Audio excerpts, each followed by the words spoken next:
Today we celebrate St. Philip Neri.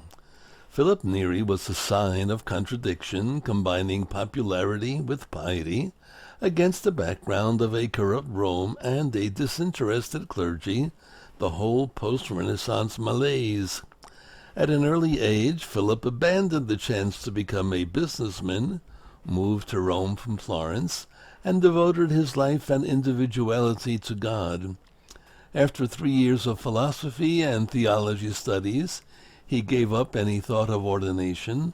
The next 13 years were spent in a vocation unusual at the time, that of the layperson actively engaged in prayer and the apostolate.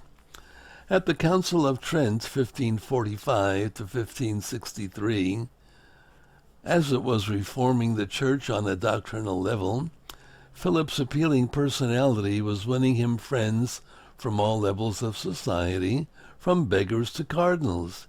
He rapidly gathered around himself a group of laypersons won over by his audacious spirituality.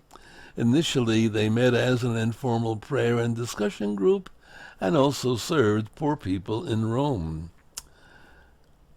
At the urging of his confessor, Philip was ordained a priest and soon became an outstanding confessor himself, gifted with the knack of piercing the pretenses and illusions of others, though always in a charitable manner and often with a joke.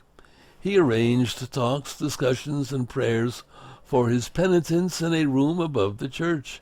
He sometimes led excursions to other churches, often with music and a picnic on the way. Some of Philip's followers became priests and lived together in community. This was the beginning of the oratory, the religious institute he founded. A feature of their life was a daily afternoon service of 4 informal talks with vernacular hymns and prayers. Giovanni Palestrina was one of Philip's followers and composed music for the services. The oratory was finally approved after suffering through a period of accusations of being an assembly of heretics where laypersons preached and sang vernacular hymns. Philip's advice was sought by many of the prominent figures of his day. He is one of the influential figures of the Counter-Reformation, mainly for converting to personal holiness many of the influential people within the Church itself. His characteristic virtues were humility and gaiety. After spending a day hearing confessions and receiving visitors, Philip Neri suffered a hemorrhage and died on the Feast of Corpus Christi in 1595. He was beatified in 1615 and canonized in 1622. 3 centuries later, Cardinal John Henry Newman founded the first English-speaking house of the Oratory in London. St. Philip Neri, God bless him, Florence, Rome, heaven.